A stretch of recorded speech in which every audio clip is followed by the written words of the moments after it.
In an era of oversharing and revealing all, the tale of the white grin in the mud. Kalen's stomach was a hollow cavern, aching with a hunger that had lasted 3 days. The forest of Oakhaven was dying, the soil turned to sour ash, and the king's tax collectors had taken the last of his grain. As he kicked through the gray slush of the riverbank, something flashed, a bone-white curve against the black silt. It was a human skull, polished clean by the water. But as Kalen reached down, the jaw didn't hang loose. It clicked. "The silence is heavier than the earth," the skull whispered. Its voice sounded like dry leaves skittering over a grave. Kalen fell back, his heart hammering against his ribs. You speak." "I spoke too much," the skull replied, its hollow sockets staring into Kalen's soul. "That is why I am here. That is why I am cold." Kalen should have buried it. He should have run until his lungs burned. But he thought of the king's gold. He thought of the silk robes and the overflowing platters of roasted meat in the capital. A talking skull was a miracle, or a curse, and the king paid dearly for curiosities. "I will take you to the palace," Kalen stammered, wrapping the skull in his tattered tunic. "The king will want to hear this." "The king hears everything," the skull hissed, a sound like a final breath. "But he understands nothing. Keep your tongue behind your teeth, woodsman. Not every wonder is meant for the light." Kalen didn't listen. He only felt the weight of the bone and the imagined weight of gold. He didn't notice that where he walked, the grass turned black and withered instantly. Chapter 2. The Price of a Secret. The journey to the capital took 4 days. Each night, the skull grew heavier. Kalen's dreams were filled with the screams of men he had never met and the sight of a crown dripping with thick, dark oil. "Why did you die?"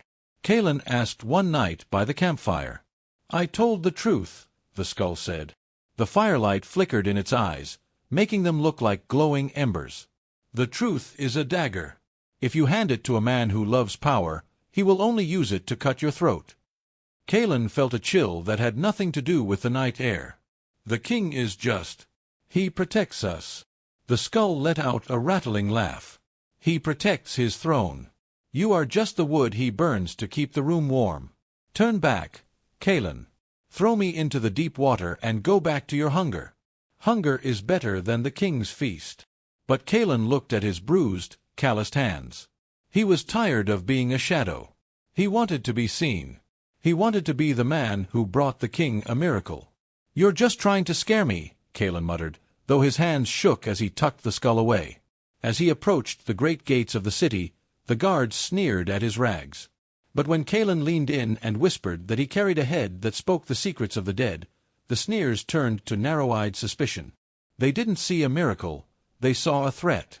They led him through the cold marble halls of the palace, where the air smelled of incense and old blood. Chapter 3. The Golden Cage. The throne room was a cavern of gold and judgment. King Malachor sat upon a seat made of melted swords, his eyes as cold as the winter sea. He did not look like a protector. He looked like a predator who had grown bored of the hunt. "A woodsman with a talking bone," the king said, his voice echoing off the high ceilings. "If you lie to me, I will have your tongue pulled out with hot pincers. If you speak the truth, you shall have your weight in gold." Kalen knelt, his knees aching on the hard stone. He carefully unwrapped the skull and placed it on the velvet dais. The court went silent. Hundreds of nobles held their breath, their silk gowns rustling like snake scales. "Speak," Kalen whispered to the skull. "Tell the king what you told me." The skull remained silent. The silence stretched, thick and suffocating. Kalen's sweat dripped onto the floor. He nudged the bone with a trembling finger. "Please," he hissed. "Speak." The king leaned forward, his grip tightening on the arms of his throne. "I am waiting, peasant. My patience is a very short bridge, and you are standing at the edge of it." The skull's jaw remained shut. It looked like any other piece of refuse found in a gutter.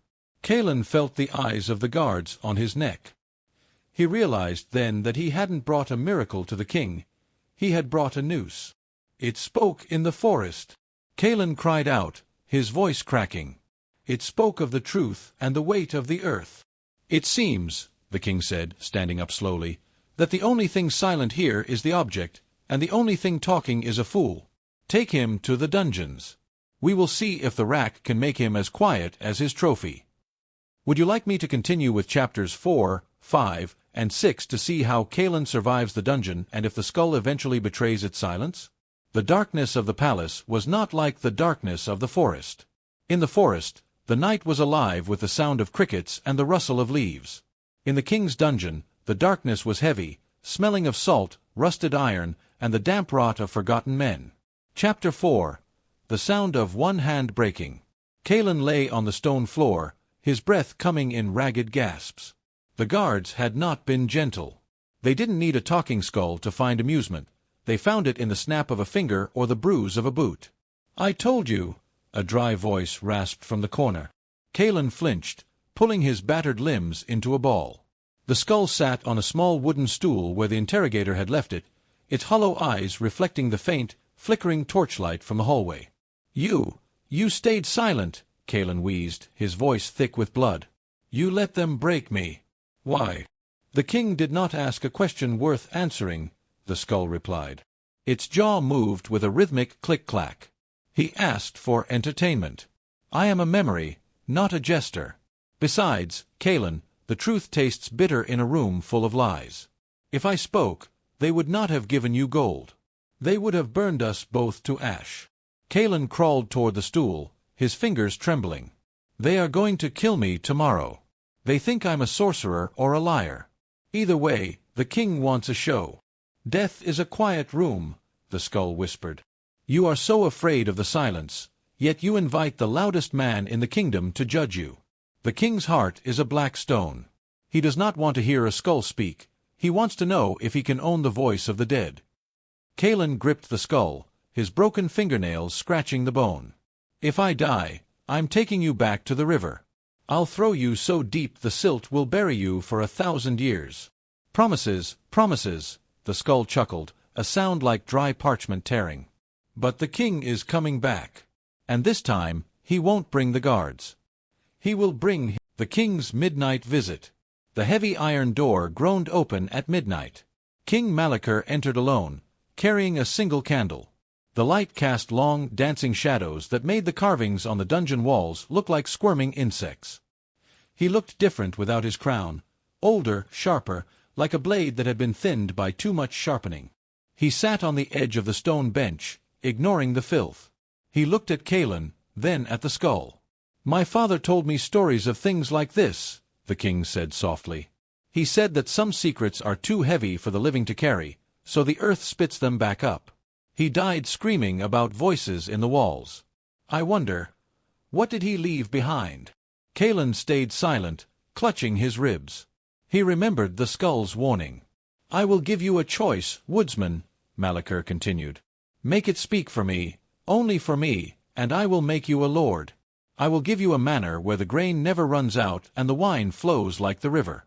But if it stays silent, I will have your skin turned into a drum to play at my next feast." Calin looked at the skull. It remained perfectly still, a lifeless hunk of calcium. "He wants to know about the gold," the skull suddenly whispered, though its jaw didn't move. Only Calin could hear it. "He wants to know where the old king hid the treasury of the sun. Tell him, Calin. Tell him the secret is buried beneath the roots of the weeping tree." Calin's heart leaped. This was his chance. "Your Majesty," he croaked. "The skull. It says the treasure of your father is buried beneath the weeping tree in the royal gardens." The king's eyes widened. A slow, predatory smile spread across his face. He didn't say a word. He stood up, blew out the candle, and left Calin in the suffocating dark. Chapter 6. The Weight of Gold. The next morning, Calin was not led to the executioner's block. Instead, he was bathed, dressed in silk that felt like ice against his bruised skin, and brought to the royal garden. The weeping tree was a massive ancient willow whose branches dragged on the ground like long, gray hair. Underneath its roots, the king's men had dug a hole deep enough to bury a carriage. At the bottom sat a chest of blackened iron.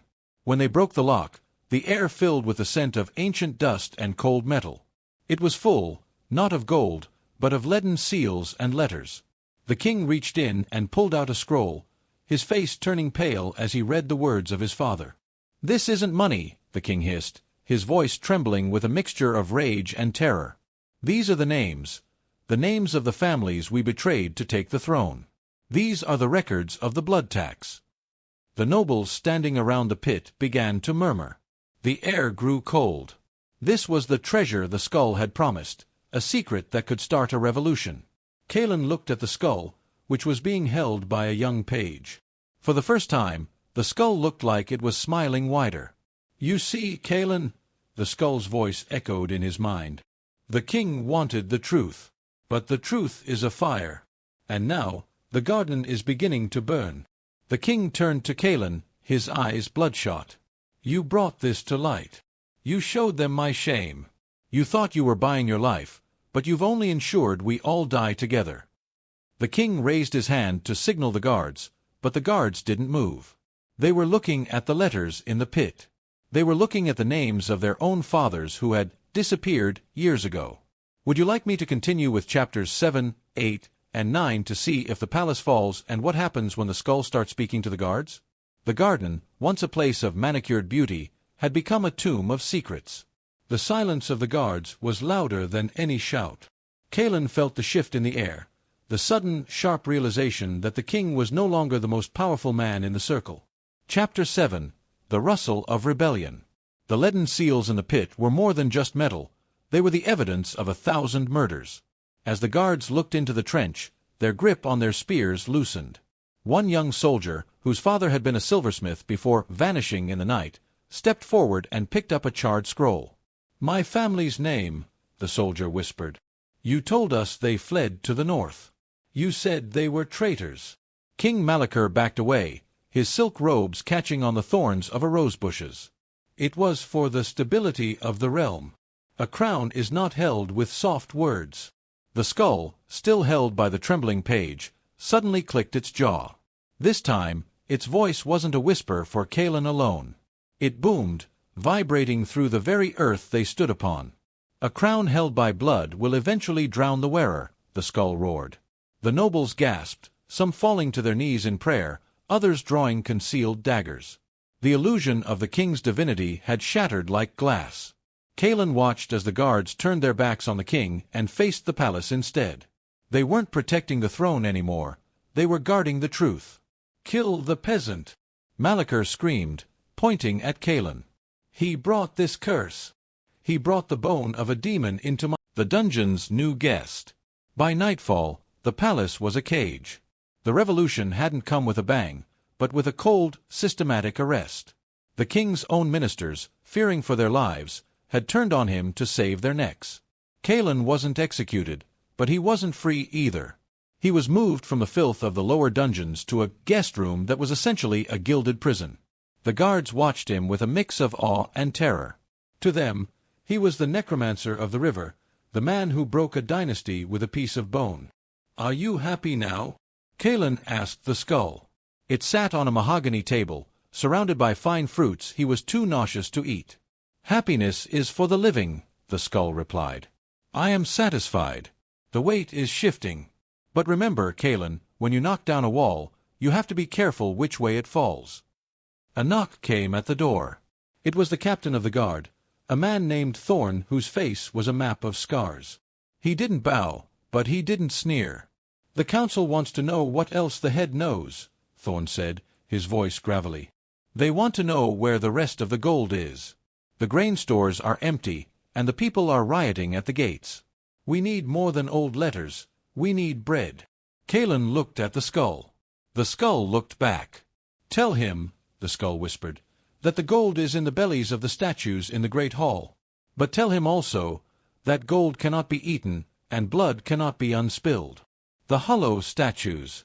The Great Hall was lined with 12 massive statues of the king's ancestors, cast in bronze and plated in gold.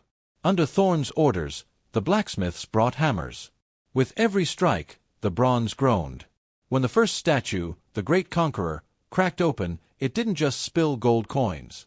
It spilled bones. Hundreds of finger bones, teeth, and wedding rings mixed with the wealth. The ancestors hadn't just hoarded wealth. They had used the statues as hidden ossuaries for those they had robbed. The gold was a thin skin over a mountain of crimes. Kalen stood in the back of the hall, watching as the soldiers filled sacks with the blood-stained coins. The atmosphere was grim. There was no cheering. Every coin pulled from the statues reminded a soldier of a missing brother or a taxed-to-death mother. "This is cursed money," Kalen muttered. "All money is cursed," the skull whispered from his satchel. "It is just a measure of how much someone suffered to give it to you. The king is in the cell below us now, Kalen. He is listening to the hammers. He knows his ancestors are being disemboweled." Suddenly, the doors to the great hall burst open. A mob of starving citizens, having breached the outer walls, poured in. They didn't want the gold. They wanted the man who had hidden it while they starved. "Give us the king," they roared. Kalen felt a hand on his shoulder. It was Thorn. "The people want blood, and the council wants order. I need you to make that skull speak to them. Tell them the king is the only one to blame. Tell them we are the heroes." Kalen looked at the angry faces. He realized he was being asked to lie to save the new masters. The skull began to vibrate against his side. It was laughing. Would you like me to continue with chapters 10, 11, and 12 to see if Kalen betrays the truth to save his skin, and what happens when the mob finds the king? The air in the great hall was thick with the smell of old dust and the metallic tang of dried blood. The mob surged forward, their faces gaunt, their eyes reflecting the torchlight like 1,000 hungry stars. Thorn's grip on Kalen's shoulder tightened, his fingers digging into the silk of the stolen robe. "Speak, woodsman," Thorn hissed. "Tell them what they need to hear so they don't tear this palace, and us, to pieces." Chapter 10. The False Prophet. Kalen stepped onto the marble dais, his heart a frantic bird in his chest. He held the skull aloft, the bone-white surface gleaming under the chandeliers. The roar of the crowd dipped into a low, predatory hum. They had heard the rumors, the man who spoke to the dead, the man who had unmasked the king. "People of Oakhaven." Kalen's voice cracked, then found a desperate strength. "The statues are hollow. Your gold was hidden in the bones of your ancestors."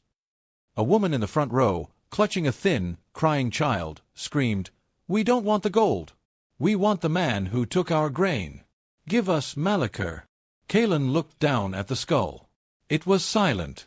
He felt the weight of Thorn's expectation behind him. If he didn't give them a villain, they would choose him.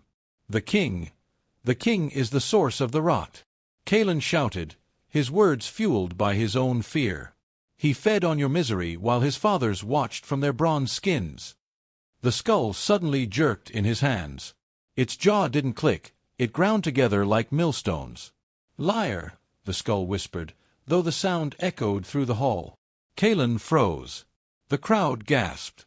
"You blame the finger for the wound," the skull's voice boomed, turning cold and ancient.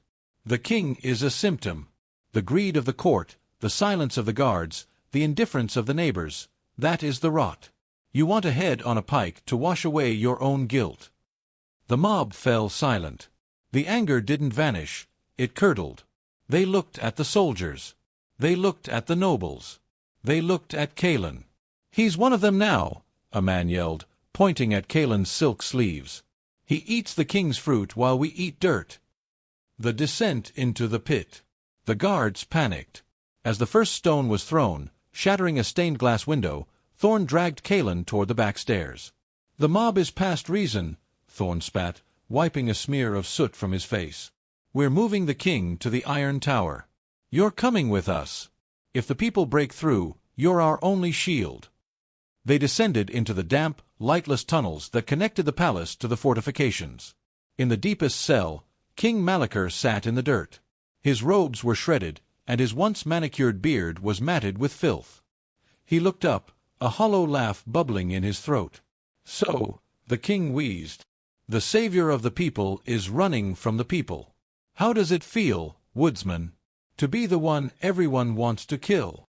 Kalen threw the skull onto the straw-covered floor. "This is your fault. You and your secrets." "My secrets!" The king stood up, his chains rattling. "I only kept the secrets my father gave me. I am a prisoner of history, just like you are a prisoner of that bone." The skull rolled until it faced the king. "Malachar," it said, its voice almost tender. Do you remember the day you watched the river turn red and said nothing? The king's face went white. He fell to his knees, his eyes wide with a terror Kaelin hadn't seen before. I was a child. I couldn't stop them. Silence is a choice, the skull replied. And every choice has a ghost. The sound of the mob battering the iron doors above reached them, a rhythmic, thundering doom. Thorn drew his sword, his eyes darting to the ceiling. They're coming through. We have to go further down. To the Black Sluice. The Black Sluice. The Black Sluice was a series of ancient tunnels that ran beneath the city's sewers, designed to drain the palace in times of flood. It was a labyrinth of slime and darkness. Thorn, Kaelin, and the shackled king stumbled through the knee-deep water, the air so thick with sulfur it burned their lungs. "We can escape to the coast," Thorn whispered, more to himself than the others. "We take the gold we salvaged, start over in the southern keeps." "There is no starting over," the skull said from Kaelin's bag. "The water here remembers everything." Suddenly, the king stopped. He was staring at the wall, where the water was cascading through a crack in the masonry. "The river," he murmured. "It's coming back." Kaelin felt it too, a vibration in the soles of his boots. The mob hadn't just stormed the palace, they had sabotaged the dam at the city's edge. They were going to drown the rot, even if it meant drowning the city. "The tunnels are filling," Kaelin yelled, grabbing at the whetstone. Thorn looked at the king, then at the heavy bag of gold he carried. He looked at the rising water. Without a word, he turned his sword on the king, intending to kill the evidence of his own service. But as he swung, the skull flew out of Kaelin's bag, propelled by an unseen force. It caught the blade in its teeth. The sound of metal on bone echoed like a bell. "Not yet," the skull hissed. "The debt isn't paid in blood. It's paid in truth." The water surged, hitting them like a physical blow. Kaelin was swept off his feet, the world turning into a churning vortex of black water, cold bone, and the screams of a dying king. Would you like me to continue with chapters 13, 14, and 15 to see who survives the flood and what the skull's final purpose truly is? The black water of the sluice was a freezing, suffocating weight. Kaelin clawed at the air, his lungs burning as he was dragged through the lightless guts of the city. He felt a hand brush his, the king's? Thorn's, before it was yanked away by the current. Then, a hard, cold object pressed against his chest. The skull. Chapter 13. The Breath of the Drowned.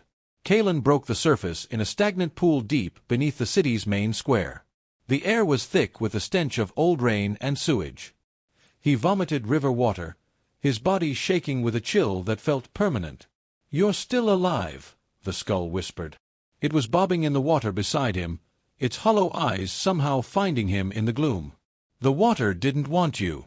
It only wanted the heavy things." Kaelin looked around. There was no sign of Thorn or the gold.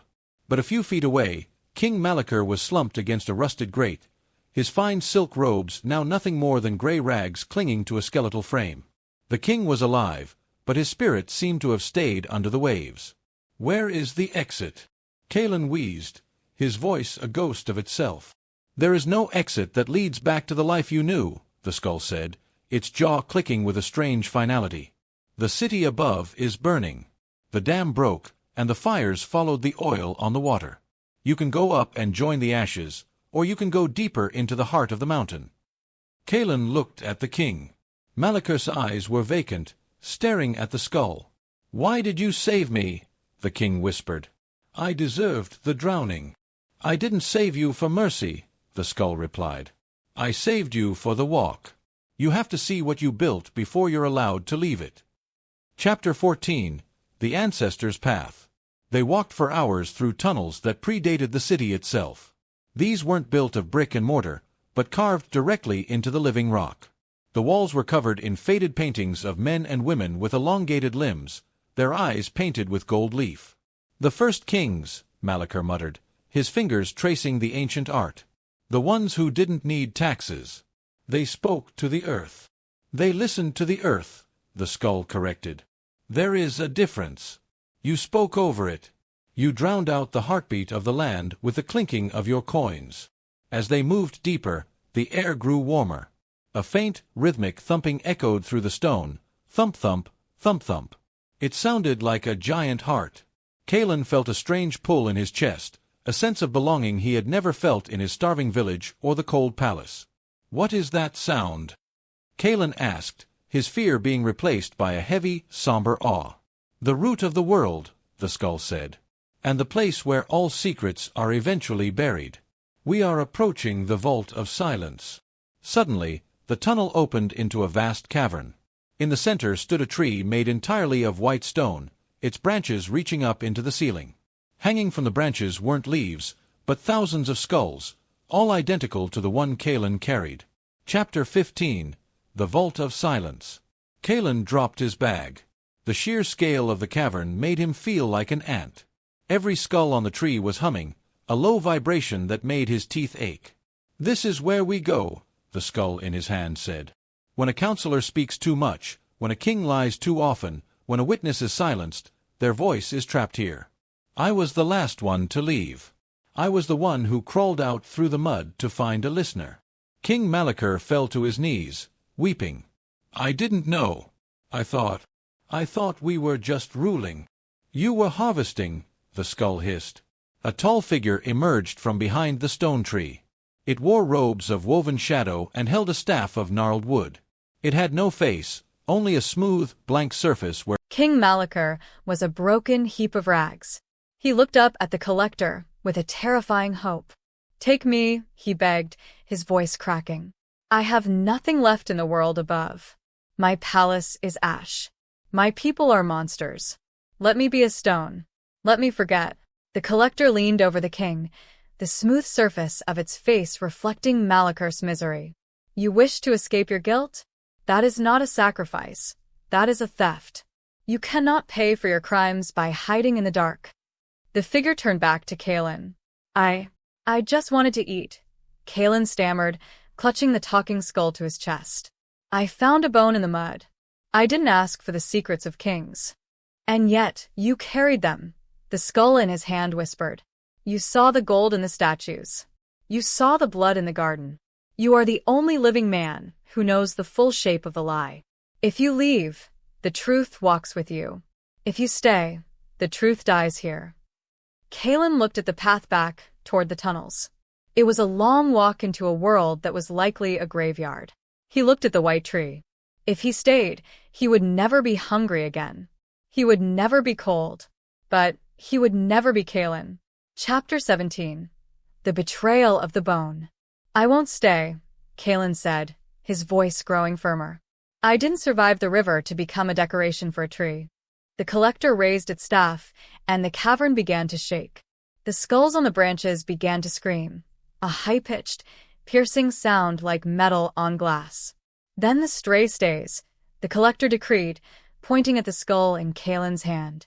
"And you will be cast out, blind and tongueless, so you may never share what you have seen."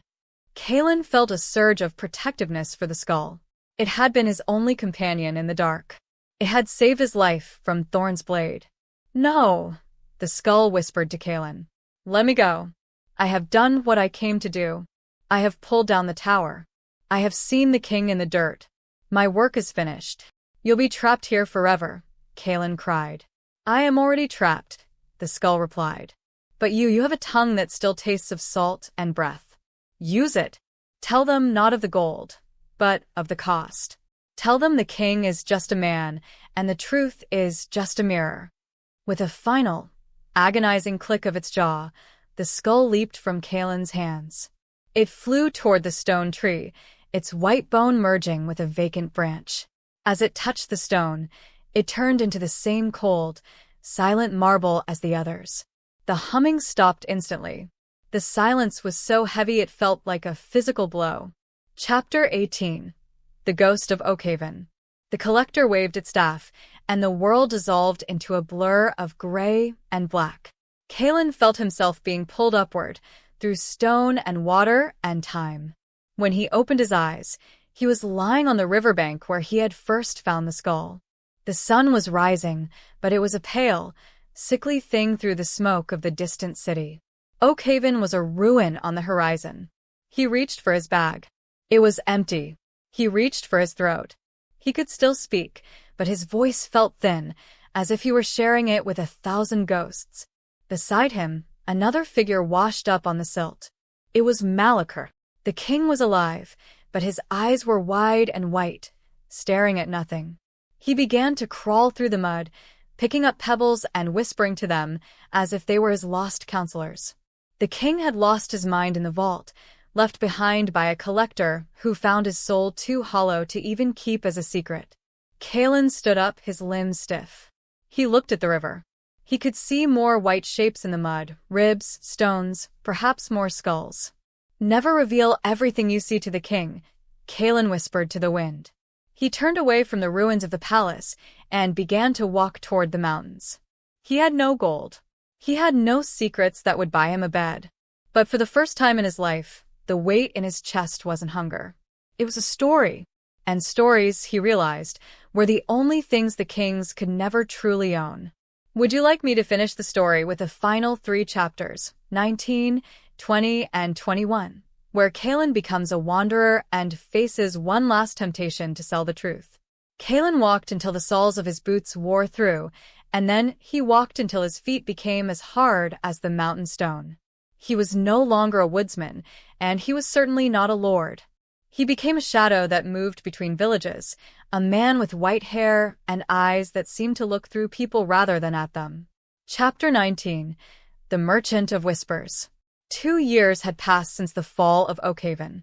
The kingdom had splintered into small, warring territories ruled by ambitious men who had once been the king's tax collectors. In a bustling market town far to the south, Kalen sat in the corner of a tavern, sipping thin ale. A man dressed in vibrant purple silks approached him. He was a merchant of whispers, a man who bought and sold information to the highest bidder. "I've heard of you," the merchant whispered, sliding a heavy pouch of silver across the scarred table. The man who walked out of the black sluice. "They say you know where the blood tax records went. They say you know the location of the true crown." Kalen looked at the silver. It reflected the candlelight just like the eyes of the skull used to. For a moment, his stomach cramped with the old, familiar hunger. With that silver, he could buy a farm. He could find peace. "The records are under the water," Kalen said, his voice sounding like grinding stones. "And the crown is on the head of a man who no longer knows his own name." "Specifics, old man." "I need locations," the merchant hissed, leaning in. "There are new kings rising. They will pay a fortune to prove their rivals are illegitimate. Just one secret. Just one." Kalen looked at the man's throat, watching the pulse jump. He saw the same greed that had fueled Malachor. He realized then that the world hadn't changed. It had only changed clothes. "I have a secret," Kalen said softly. The merchant leaned closer, his eyes wide. "The secret is this. The more you know, the less you own. Now take your silver. It smells." The return to the river. Kalen could not stay in the world of men. The voices of the vault still hummed in his ears whenever the wind blew through the trees. He found himself drawn back, like a moth to a dying flame, to the ruins of Oakhaven. The city was a blackened ribcage of stone. The river had reclaimed the lower streets, and the great hall was now a nesting ground for crows. As he walked through the tall weeds of the royal garden, he saw a figure sitting by the stump of the weeping tree. It was Malachor. The former king was skeletal, his skin burned dark by the sun. He was surrounded by thousands of smooth river stones, arranged in neat, obsessive circles. "They won't talk back, Kalen," Malachor whispered, not looking up. "I've been asking them for years. I told them I was sorry. I told them I would give it all back. But they are just stones." Kalen sat beside his old enemy. There was no hatred left, only a profound, echoing exhaustion. "The stones don't care about sorry, Malachor. They only care about the weight." "Is he still there?" Malachor asked, his eyes finally meeting Kalen's. "The one with the teeth? The one who told me the truth." "He is a branch on a tree of bone," Kalen replied. "I want to go back," the king wept. "I want to go to the silence. It's too loud out here. The wind, it sounds like all the people I hurt." Kalen realized then that the king's punishment wasn't death or exile. It was the inability to stop hearing the truth he had spent a lifetime trying to hide. The last lesson. That night, Kalen walked down to the riverbank. The moon was a sharp, silver hook in the sky. He stood at the edge of the water, looking at his own reflection. He looked like the skull now, hollowed out, stripped of his pretenses, a vessel for things that should not be said. He reached into his pocket and pulled out the very last thing he had kept, a small, white tooth that had fallen from the talking skull during the flood. "Are you still there?" Kalen whispered to the tooth. The air grew still. The water stopped rippling. "I am everywhere," a voice echoed, not from the tooth, but from the trees, the water, and the very air Kalen breathed. "I am the memory of the world. And you, Kalen, are my witness." Kalen understood then.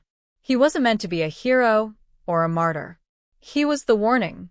He would live long, and he would tell this story to anyone who would listen, not for gold, not for power, but to ensure that the secrets didn't rot the world from the inside out again. He tossed the tooth into the deep water. It didn't splash. It simply vanished into the dark. Kalen turned his back on the ruins and walked toward the rising sun. He was a man with nothing, yet he felt lighter than he ever had. He knew now why you should never reveal everything to the king, because a king only wants to own the truth, but a free man is content to simply carry it. The story of the talking skull was no longer a secret. It was a song, and as Kalen walked, he began to hum the melody. I hope you enjoyed this dark journey through the desperate man's attempt to escape poverty became a journey into the spiritual rot of a kingdom. Kalen discovered that the talking skull was not a prize to be sold, but a witness to be heard. By bringing the truth to King Malachor, Kalen didn't just expose a secret, he triggered the collapse of an entire social order built on lies. In the end, the king was destroyed by the weight of his own history, and Kalen was left as the sole keeper of a story that no amount of gold could ever buy. The moral of the story. The truth is a guest that most people invite to the table, but few are prepared to feed. 1. Truth as a weapon. Information is only good news if the person receiving it is honest. To a tyrant, the truth is a threat. To a fool, it is a tool. But to the wise, it is a burden. 2. The danger of speaking too soon. Kalen's initial mistake was thinking that a miracle could be traded for comfort. He learned that once you speak a secret to power, you no longer own the secret. The secret owns you. 3. Silence is sovereignty. The skull remained silent when Kalen needed it most, teaching him that the most powerful thing you can hold in a room full of enemies is your own tongue. The final lesson for 2026. Skull reminds us that discretion is the ultimate form of protection. Not everyone has the character to handle the weight of what you see. Sometimes, the most valuable thing you can do with a secret is to let it stay buried in the mud. Would you like me to generate a haunting cover image of the stone tree in the Vault of Silence to accompany